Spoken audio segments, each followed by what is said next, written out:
Hi there, welcome to the RevOps Show. You know, lately we've been talking about and focusing on performance, but how do you actually assess performance? It's hard. It can be really hard, especially when you have to rate yourself. And even as someone talking through performance with someone that's underneath them, it can be hard if you aren't connected with that person on the daily. But it doesn't have to be that way. Today, Doug and Jess are discussing the challenges that come with assessing performance and how to make the process easier. So, with that, let's get on into the episode.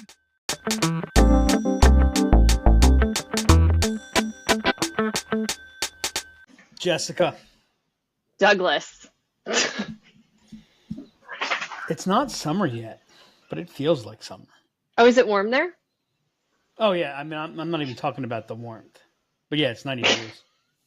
What? You're lying. I'm sorry. It's 89 degrees officially. Where you live, it's 89 degrees? No. There's no way. Yeah. It's supposed to get cooler tomorrow. It's supposed to be in the 70s. Did you move to Texas?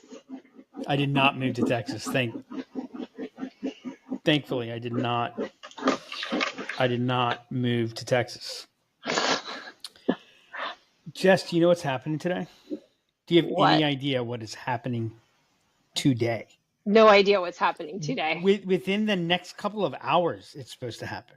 Oh, you're going to have a book in hand. I'm going to have the book. That's what we said, the book in hand. I'm going to have the book in hand. Are you excited? I am, actually. Good. I am. I'm probably a little bit more excited than I thought I would be. I'm also a lot more nervous than I thought I would be. Oh, really? That's interesting. You know, like, if your kids mess up or if people don't like your kids, that's on them. That's your kids are dysfunctional. That's whatever. Right? It has nothing to do with the parenting. Everything to do with the child. Now, if they like the kids, then clearly the parenting was good. Wow. But, you know, there's something interesting.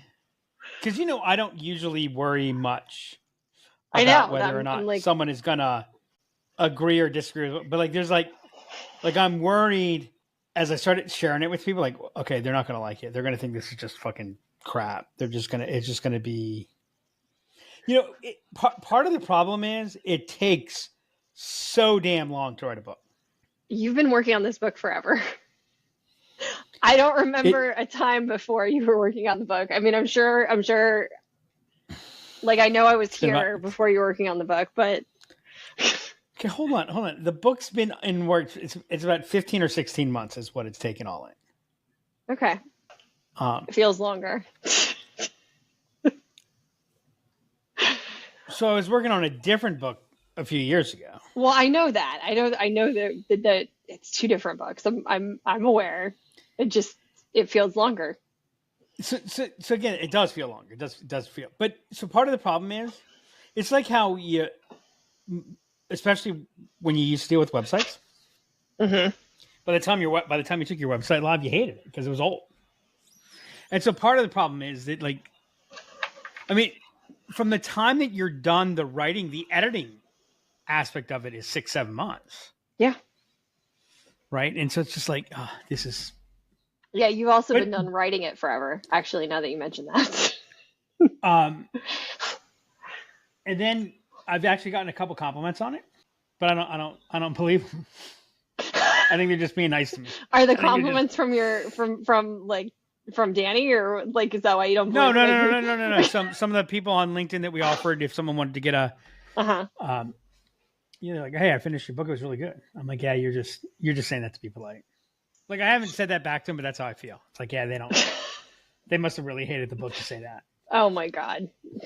Yeah, I'm not sure something. So Jess, I do think it's time that we pivot though. After, you know, all the book work and thinking about that, I do think it's time that we pivot. I'm thinking I know nervous. You're a big Disney person. You're a big Disney person. So I think we build an amusement park. Ah, yes. And we the attraction is dinosaurs. How do you feel about that? I think it could go far. I like the idea. I think it would be popular.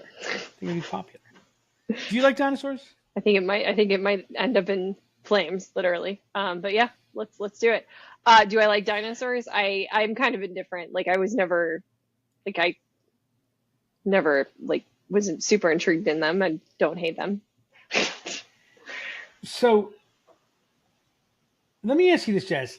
Is there anything worth doing that doesn't end up in flames? No. Now that you mention it, no. Yep. I was watching Futurama this morning. Oh boy. And I actually got an amazing quote from the end of Futurama. Which is? When you do it right, it'll be hard to tell that you did anything at all. People have a hard time. If you do it right, people will have a hard time telling you did anything at all. Is that that's a RevOps quote right there? That is definitely a RevOps quote. That's a RevOps mod. You know what it made me feel? Busted. I saw it and I thought, busted. Wow. Great. We're off to a great start. I've got this for team meetings busted. Now. I can't wait to see how it's used. I'm so excited. Like if someone says something insightful or motivating, we just go busted. Oh my god! I don't think most of our team are gonna know where that came from. I just want you to know.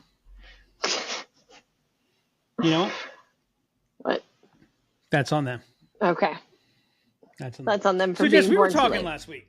We were. We were talking last week. We were. You hold on a second. Are you MC Young? I thought we were gonna breeze right by that, but apparently not. I mean, you know what? I disagree with you because they played that at the wedding I was at a month ago, and the dancer was packed. Maybe I'm wrong. People jumped up. Okay. You know, I don't know what they play. I remember when Drew and Dylan were 10, 11, 12, like Journey would be on and they'd be singing in the backseat. I'm like, where the hell? And it was Guitar Hero. Oh yeah, I could see that. It was Glee for me. What? It was Glee. It was Glee. But I'm right in that pocket. So I don't think Guitar Hero is really a thing anymore. No, I don't think so. I don't know, but I don't think it is. But there's got to be there's something where that I'm sure. I'm sure. Well, you're pretty young. I'm pretty young. Are you familiar with a band called the Beatles? I am. They're before your time. They're very much before my time. Do you think the team would know "Come On, Eileen"? I think they would. Probably. We should. That should be what we play, and see what happens. All right, we'll see. That'll be our opening song next week. All right, Jess. What were we talking? We were talking last week. We were talking last week. I don't remember what we were talking about. No, we were talking about performance and how do you measure performance. Yep. Right. Yep. And so you were sharing with me that you hate assessing performance. I don't know if those are the words I use, but yes. That's what I heard. I struggle with it. This is hard for me. It's very hard for me. But do you like it? Do I like it? Probably not. Do you like judging other people, Jess? I like judging other people. Do I like judging our team? Sometimes. I don't like it. I don't like it. It's because it's hard. It requires a lot of brain power for me. And it's not where I want to spend my brain power. Where do you want to spend your brain power, Jess? Data migrations, data structure. That gives me energy. Or figuring out our project management stuff. Hold on a second. Can we take a step back? Wait. Data migration and data something or other? Data architecture, data structure. Gives you energy. Yeah. Have you ever heard me talk to clients about data structure? I get real excited. But actually working on it gives you energy. It does. Yeah. 100%. Have you seen anybody about this? I didn't say I was sane. I just said this is how I work. It's how I operate. So why don't you just assign performance to the bastion of Just call it data architecture. I don't know. It doesn't work that way, Doug. So why do you like data? Why do you like working on data structure and data architecture so much? Because it's interesting. Because you love it. I do. I'm not sure I knew it gave you energy. I'm still kind of wrestling with that one. But I know you love it. I do love it. But so I haven't posted this on LinkedIn. I've been thinking about posting it on LinkedIn for a while. You don't fall into the trap that so many do, which is more time, money, and velocity is lost in the name of data cleanliness, or in the name of clean data. So you don't get lost in that. So what is it about it that you? Yeah, and I don't want to go down this rabbit hole, but I used to get lost in it, and then you and I, like, I've had a conversion, like, on that. So, but you know what I said to that, Jess? Busted. There it is. I think so. It's taking, and actually, it's probably why I don't get hung up on it, is why I get energy. Like, I'm taking a lot of times disorder and bringing order to it. And so I like the figuring out, and okay, this is going to fit in here and this piece goes there. It's almost like a puzzle to me. And I love puzzles, by the way, like literally love jigsaw puzzles. So to me, I think it's the solving the puzzle, the figuring out the order, and like being able to get it in a place where there is a clear beginning, middle, and end. Because you don't get hung up on the cleanliness. Are you a Sudoku person? Do you like Sudoku? I like Sudoku. Yeah. Yeah. Yeah. I don't think I've ever completed a Sudoku in my entire life. I'm not surprised by this at all. Really? Because a lot of people are surprised that I just don't. Dylan loves Sudoku. I see you wrestling in your mind with the philosophy of Sudoku and getting in an argument with the puzzle. Like, I don't know why. That's how I envision you. No, so that's not. I don't get it. I can't. Oh, really? Okay. I just don't get it. Yeah. It's bizarre.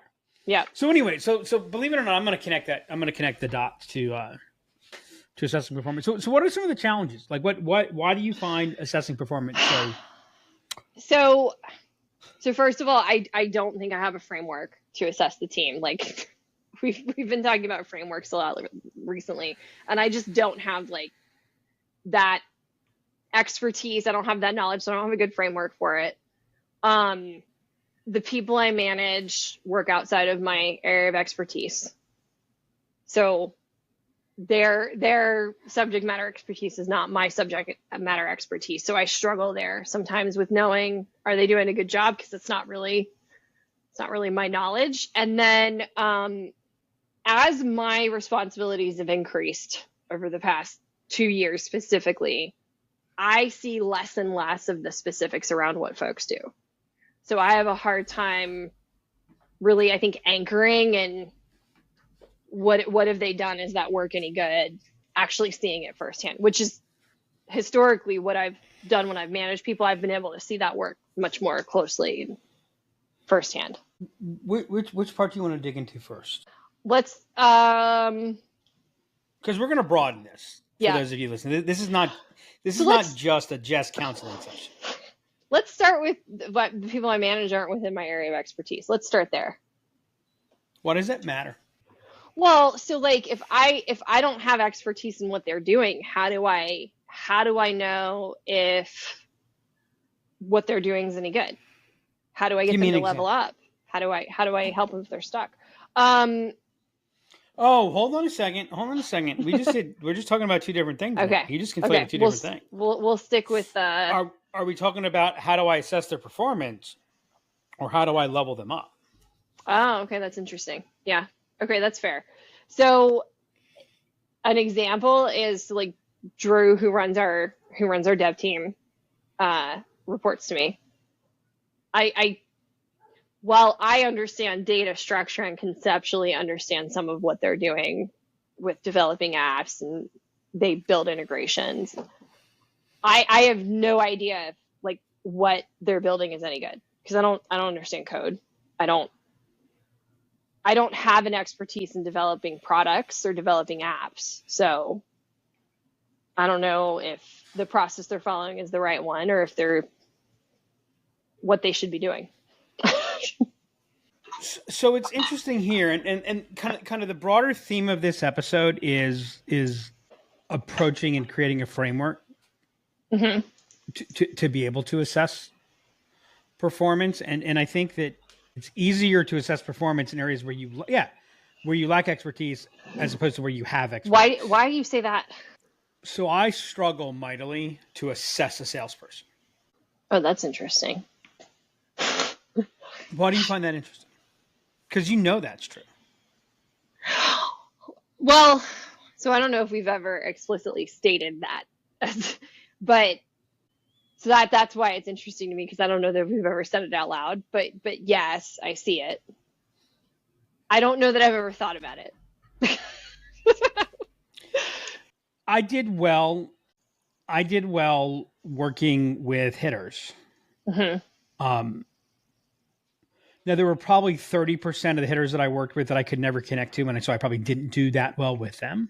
Right. But I could not hit a ball as well as they could. As a matter of fact, I was coaching players that had far surpassed anything that I had done. So if they had said to me, "Well, let me watch you do it," it wouldn't have been possible. I wouldn't have been able to. Right. And by the way, that's probably the 30% that I didn't connect with. Were so in the, well, you never played college baseball, so what do you know? Right. And I'm not trying to say that I was perfect on this by any stretch. I mean, but it was, I was able. I mean, now part of it was I didn't get lost in you're not doing it right. Oh, that's interesting. Okay. It was about there's a job to be done. And one of the places, there's two areas of performance, and this is where it gets really tough. Is there's absolute performance and there's relative performance. Okay. Absolute performance is I went 2 for 4 today. Okay. Yep. Relative performance is everybody else went 3 for 4. Oh, okay. I see. Absolute performance is my investment is up 50%. Relative performance is the average investment was up 80%. So relative or the average is how investment was down 10%. How I did compared to. Right. Yeah. Absolute performance is I did a whole lot better as a SaaS company in 2021 than I did in 2023. Right. Relative performance is I grew in 2023. Yeah. Right. So absolute performance is I mean it absolute performance is all about results. Right. Right. They're it worked, it didn't work, you won, you didn't win. So the challenge is, and it's funny, this has been our theme for a while. Respect the lag. Absolute performance, it may or may not be an indication of future performance, right? The things that you do when the market's going crazy aren't necessarily the right things to do in the long run. So some of the things that you're doing that can drive absolute performance can weaken you longer term. So the way I look at performance is we're really managing 2 elements. We're managing production and production capability. So production is what are the results that you're putting up? What are the outcomes that you're creating? Right. Yeah. And so one of the things that I think is nice in areas where you don't have expertise, requiring the function that you're assessing, part of their job is to communicate it in a way that you don't need the expertise to understand. And so if you don't understand it, then that's an element. Yeah. That's a pretty good signal that there's a weakness. Actually, this is interesting. Right? Yeah. Yeah, it's similar to that. I mean, this isn't performance measurement related, but I think it's attached to what you just mentioned. So I have somebody working on a data migration, and I said, okay, I need you to outline the like order of operations of what you plan to do, and then share that with me. Mm-hmm. But I'm not doing that for me. I mean, some of it is I want to see what their thought process is, but I'm doing that to see if they have the understanding to be able to communicate to me what it is they're like, because right now it's in their head. So you're actually doing it for two reasons. So I saw that and I was like, oh, I like it. Mm-hmm. So one of the challenges that you have in managing your data team is that you have the curse of knowledge. I do. So you get very frustrated. You're like, come on, guys. This is basic shit. We're only cross-tabulating 17 objects, 15 tables, 3 rules with 7 exceptions. What's the big deal? I don't understand the problem. Right. Now, you have forgotten some of the stupid shit you did. Oh no, Doug. See, au contraire, I have not forgotten any of the stupid shit. You've forgotten some of it. You've forgotten some of it. I live with those things. You've forgotten some of it. Right. You remember the outcomes. Yeah, that's right? True. Fair. So one of the other things to say is like, so when you have expertise is already, I need you to now tell me what I just told you. Don't parrot what I just told you. Tell me what I just told you. So by the way, one of the big things on performance that I think we skip too much is there a mutual understanding? Oh, interesting. Okay. Right. So one of the reasons that the performance is hard to measure is it seems so objective.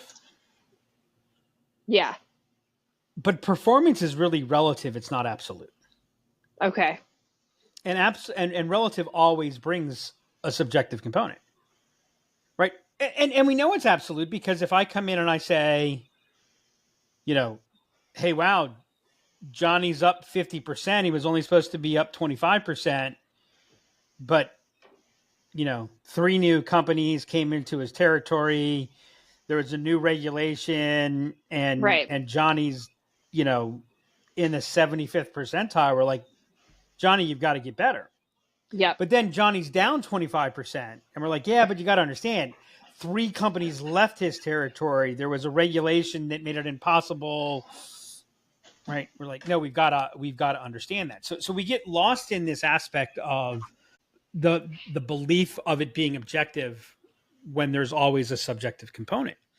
I think the other thing that happens too is that we're never like, I don't think you can measure performance well if you haven't started off with an expectation of what you're going to review.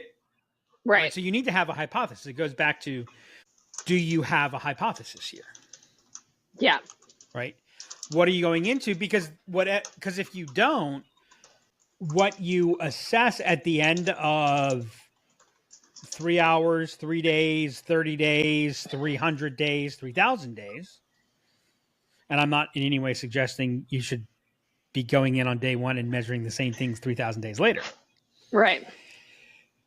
But you're going to end up measuring, you're going to end up looking based upon what you're seeing today, not accounting for, okay, where was that when you started? And that's why people get, feel like they're thrust about.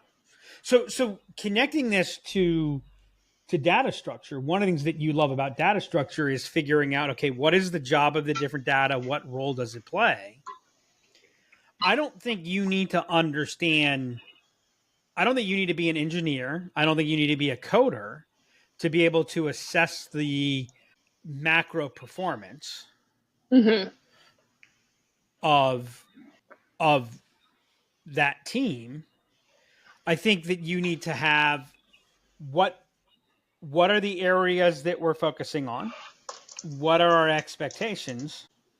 Having that rubric, I think if you take the approach to measuring and assessing performance that you take to building out your data structure, I think there's data definitions.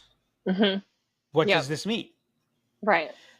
I think if you go into that, I think that's where scorecards are valuable, and coming back on interim levels to assess against a consistent element allows for the inconsistency of life to, right? There's so much craziness and confusion. Everything is always changing. Yeah. That what a consistent rubric does is it pulls you back, and ultimately that's what enables learning. Actually, let me ask you this. Why assess performance? So you know if somebody's doing a good job. So you know if somebody's doing the job that they're supposed to be doing. Do you need to assess performance to know that? I mean, by definition, there's an assessment. If you say someone's doing a bad job, there's a... Right. No. So why do we assess performance? Are we assessing performance to judge people? Is that why businesses should be assessing their people and reviewing performance to judge? I mean, that's a piece of it, but that's not the end goal. I mean, it's in my mind, is this person in the right role right now? Where are they going? Like, assessing performance, I think, feeds into so many things within the business. Like, do we have the right team in place? How do we grow the team? How do we grow that person? So the reason we assess performance is to improve it. Yeah. And what's the key attribute to being able to improve performance? I think you might have stumped me. I don't know. Learn. No, wait. Oh, learn. Okay. Yeah. Learn doesn't mean to gain knowledge. Learn means to know and apply knowledge. Right. Coachability doesn't mean take feedback. Coachability means take and apply feedback. Yeah. It also means reject feedback and communicate that, right? Just because I say it's sure. Right. So if someone is learning, is there ever a situation where someone is sustainably learning and not sustainably improving? I don't think so, based on your definition of learning. And to whatever exception you would be, the only reason would, like, I could, I'll give you an example. I learned more and more about hitting. The more I coached, the more I understood about hitting. Unless you just don't have the but capability. I would have gotten a little bit better. Right. But I wouldn't, right? And that's just because I didn't have the capability. Right? I could spend a lot of time, I could learn about basketball. LeBron James could be drunk, roll out of bed, and right. So it becomes a capability, right? And so I think the other place where we get lost in performing is we focus too much on either the judgment or we're conflating it with the leveling up. Right. Mm-hmm. So what is the framework? The framework is, where are we? Where do we want to be? Mm-hmm. What's our plan? What's our hypothesis? What's our strategy to get there? Mm-hmm. Okay, what did we learn? So when we're doing a quality learning session, it's really very much of a quality performance session. Mm-hmm. I don't think you really need to know a lot about it. Yeah, I see that. Yeah, I think the person that is reporting to you. Mm-hmm. So, like, one thing might be, okay, we still don't have a layperson's understanding to what are we trying to do here? Where does this? Mm-hmm. So I think where assessing performance gets screwed up is when we're too tied, when it's too much about judgment. Yep. That does not mean you don't judge people, right? There is a time to judge. But when we don't go into the period with clarity, then when it comes time to assess performance, mm-hmm. we're going to have a real hard time assessing performance. Yep. I see that. How does that connect to, let's go to my second issue. How does that connect to, as I get further out, but as I have more responsibilities, I don't see firsthand what folks are doing. So how do I assess performance if I'm not able to? What does performance mean? Well, that depends, Doug. Are they doing a good job, or are they doing their job? So are they doing their job is a pretty binary question. Are they doing a good job? That's about the most subjective question. How do we want to look at it? So right. I've had this issue, and so I'm going to be clear. I don't necessarily have the right answer. I don't know. Okay. Like that, there's some of that. It's like playing 7-dimensional pool, right? So I started off and I needed to do stuff, and I just need to bear down and focus, and yeah, I'll pull it through. Then I needed to cajole you to do stuff. Yeah. Sometimes I'd beg, sometimes I'd plead, sometimes I'd inspire, sometimes I'd throw a tantrum. What was needed to get you to do something? Right. Then I needed to get you to get somebody else to do something. Man, that was really right. hard.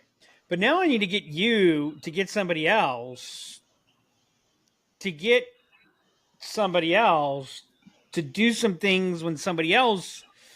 Right. And it's like I can't really control that output. So this is where we come back into and we say, like, I think it's the same basic standpoint. Like what you fell into today, or whenever you did it with give me the order of operations back.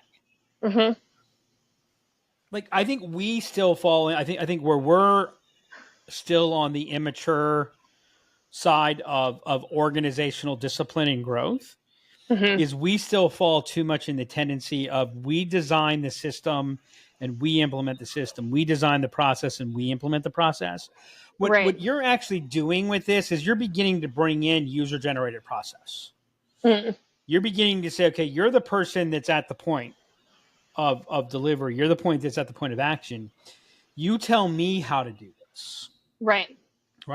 That forces a learning posture, right? You talked about how some of the, like, as you're growing your CRM team, right? You've gone from it's always, necessity is the mother of invention, right?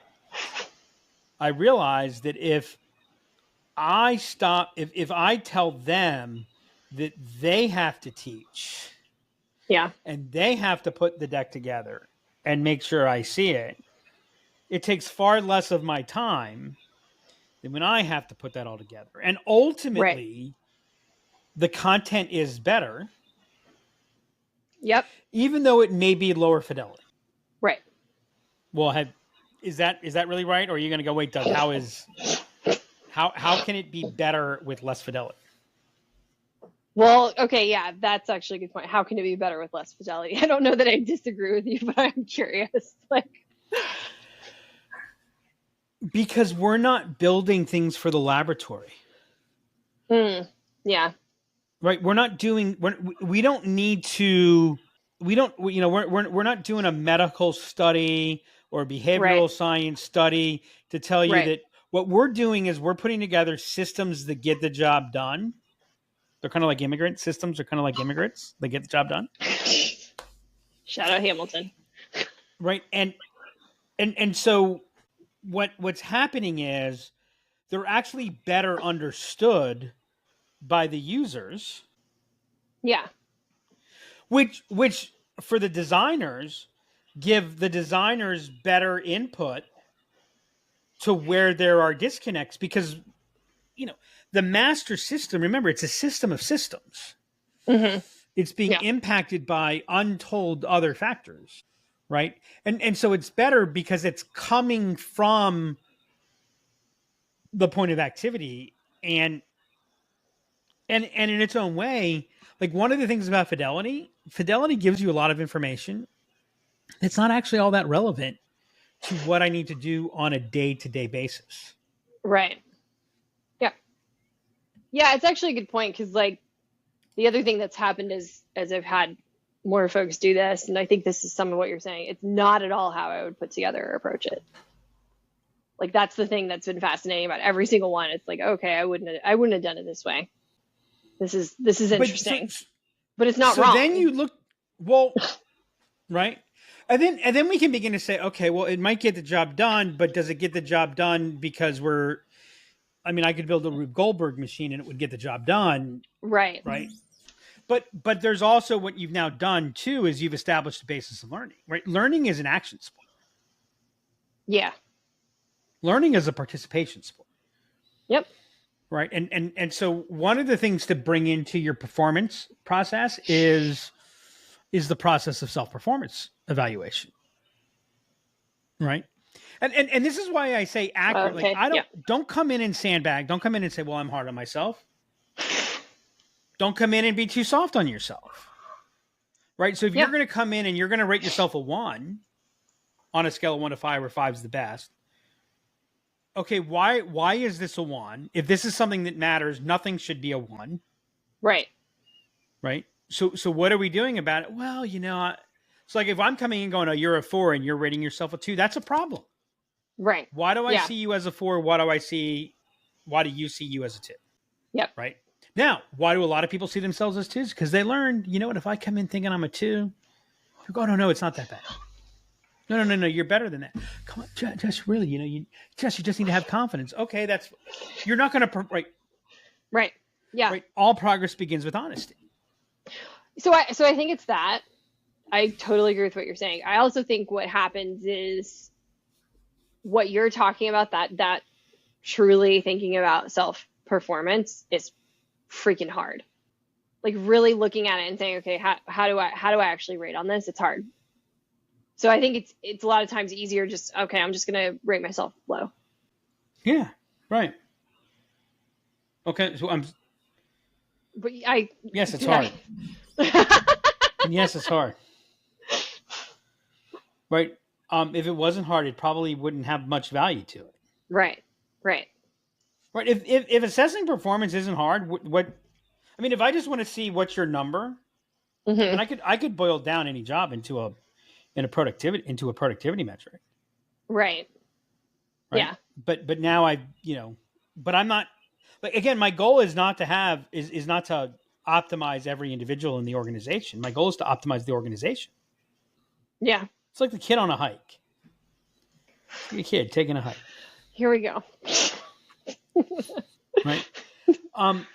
The thing that I think is the most interesting of all the things that we talked about, though, I don't get feedback from the team on how they think. Oh, wait, actually, I misread that. I don't get feedback from the team on how, this is what I thought, this is what I read. I realized you didn't write it. I don't get feedback from the team on how they think I'm doing. Oh, well, so that assessing. That does actually, like, I didn't put that down in my notes, but that 100%. Like, I wouldn't even say often enough. I'd say I don't get it. I don't get feedback from the team about how they think I'm assessing. Well, yeah. And here's the thing. You don't get feedback because whatever feedback you get is not good feedback. And I don't mean not good like it's bad feedback. I mean, it's not good. Like not productive. It's misinformation. Yeah. Right? Because if you are a judger, everything said to you will be filtered through the lens of being judged. Yeah. Sure. Right. And so you need to, so like, and so here's the other thing. This is why pulses are so important. Here's the value of a pulse. They did something different. So by the way, if I judge you on a scale of 1 to 5 and you're a 3, it's like sales cycles. Your sales cycle is 67 days. Your sales cycle is 670 days. Who cares? Yeah. Right? The reason I might want to know that number is it's what's changing. Yeah. It's the trend that matters. But if you're not doing something with consistency, then you can't judge a trend. And if you don't have a trend, then all you're doing is randomly assessing dots on a graph. That's why the rubric and correct mutual understanding is so important. So I think when you get down to it, and this is something we're going to be working on, we're going to do a future episode on it, is I think if you want to be strong at assessing performance, I think it comes down to what's your framework. What's the framework going into the assessment? Yeah. Work on the frame, you'll get better performance, because once you get beyond about 3 to 5 people, your system of systems is what drives outcomes. And this was the genius of W. Edwards Deming. This is the genius of total quality management, right? Nobody, well, not nobody. There are some people out there that just go out of their way to perform badly, right? For whatever reason. They're not that hard to find, right? You know my whole philosophy. I think that the good employees are worse than bad employees. Yep. Bad employees are pretty easy to spot. That doesn't mean they're bad people, but they're bad employees. You get rid of bad employees. Yep. Good employees, they're the problem. Because great employees, you can delegate. Good employees, you can never quite delegate. And so they just bring on more and more weight and drag, et cetera. That's where it's hard, because they're in that in-between. Well, good employees are not underperforming. And by the way, this is the genius of give me the order of operations. You and I were the other day assigned. The word assigned. I said, how do they get assigned? Yeah. And you're like, I don't understand. What are you talking about? They're assigned. I'm like, no, but they're not assigned. Yeah. As if there was a emotional debate. You're like, listen up, motherfucker. See this right here? This is it's assigned right here. I'm like, no, but that's not the assignment. Like that's assigning it for purposes of automation and this and this, right? So here's the thing. You and I could have gone back and forth. Right. And we would agree on everything. And by the way, we did agree on multiple times. Right? And this is why you map before you build. Yep. Right? Because assign meant one thing to you and a different thing to me. So you're getting frustrated with somebody because they're not picking this up. They're getting frustrated because they keep doing what you're telling them to do. And what you find is there's oftentimes a consistency, and you guys are just consistently misunderstanding each other. Yep. Right. So I've never really shot rifles, not since I was a kid, and I shot 22s. I am a master sharpshooter, by the way. I do have my NRA certificate from like 1970 something. Oh my God. I didn't know that. I was 8 years old when I learned that. Go ahead. But you do know that I used to shoot compound bows, like I would do target. Yeah, I knew that, archery. But I didn't know you were So the first thing you do this with guns, you do this with scopes, you do this with bows. You go out to a target and you shoot. Right? It's right. Your scope, right? And what you're looking for is consistency. You're not looking to hit the target. You're not looking to hit the bullseye.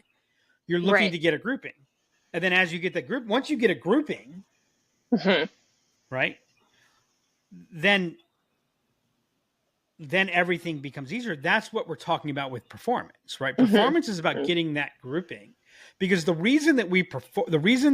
only reason to build performance assessment into an organization is for performance improvement. Yeah. And the more you can make it not a surprise, the better. Oh, that's interesting. Yeah. But things are constantly changing, which requires recalibration. Yep. And so are we recalibrating our performance components? It's funny. We used to, our scorecards, we used to be 1 to 10, then we went 1 to 5. Yep. And now we do minus, minus, minus, plus, minus, plus, plus, minus. I'm sorry, plus, plus. Yep. And that's created greater consistency and understanding. It has.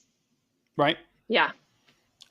A lot of times that's like when we take a look at why is this not working is what's the performance rubric?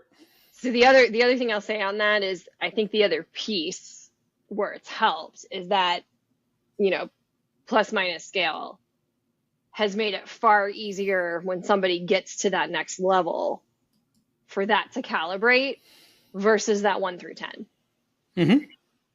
But because the thing that I'm pointing out is we even changed it to 1 to 5. Right. Which is what our plus minus. It's exactly the same. Right. Right. It's still 1 to 5. Yeah. Right. But like it can be as simple as that, that you're looking to calibrate. Yep. Right.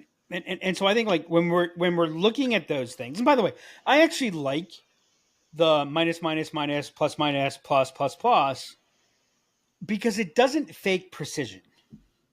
1, 2, 3, 4, 5. Right. Because we get a Drew. It doesn't matter what scale we give him. He's going to give us a something point X. 3.7. And it's never 0.5, right? By the way. It's like... Right. And it doesn't matter whether it's a scale on a 5 or a 10 or 100. We're going to get a point. Right? Yep. And so the number infers a precision. Right. That's not really there. Whereas, and by the way, if I tell you you're a 2, right? Whereas I say, okay, we're a minus here. It's a little bit more directional. The conversations were so much better the last run when we did that with everybody. I remember after I did the first one and it was like the person I was doing it with, they were way clearer. It was a much easier conversation because oddly enough, when we took the numbers out, like the emotion went away too out of it wildly. Well, and again, that gets back into the precision. Right. Correct. Yeah. Yeah. So much focus on trying to make it right. Yeah. Yep. All right. So I have some takeaways. I also have some things that I really need to think on off of this conversation. So like first and foremost, like you need that framework. I think your point on is there mutual understanding about what we're measuring and that being a step that gets skipped frequently. I know I certainly have, and like making sure that we're aligned on what we're measuring, having that hypothesis, this is what we're testing for, and then, you know, having scorecards and that rubric as you're measuring. I think there's two other things that you got to add to the takeaways. One is that what component does the system comprise, right? So far more often than not, when you see bad performance, it's not behavioral, it's systems. Yep. And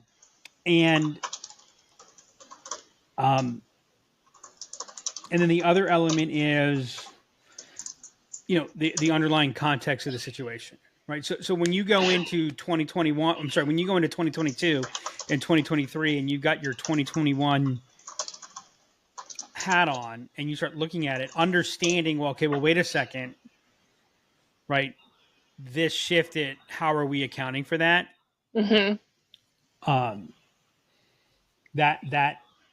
I think adds a big piece to it. No, I absolutely agree. Absolutely agree.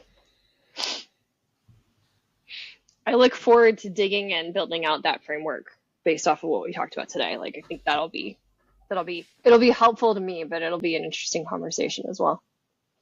Bust it. There it is. There's a perfect example of where. There it is. We're going to bust it, Jess. We're going to bust it. Hey, Jess, just say no to shitty RevOps. Till next time. And that's a wrap on this episode of the RevOps Show. I personally struggle with rating myself and related a lot to what Jess was saying in this episode. But I ended up walking away with a new perspective of the importance of rating and being realistic with myself on my own performance. Because I know many of us, I mean myself included, we fall into that category where Doug was mentioning that people tend to rate themselves lower for one reason or another. And it's true, it happens. So here, hopefully, we all can look at rating ourselves differently from now on and being a little bit more realistic with ourselves. If you enjoyed this episode, please make sure to go subscribe on Spotify or Apple Podcasts if you haven't already. Give us a rating and share the episode. If you have any questions you would like to ask Doug and Jess about performance management, email me at hannah@liftenablement.com or hit us up on LinkedIn @liftenablement. And until next time, just say no to shitty RevOps.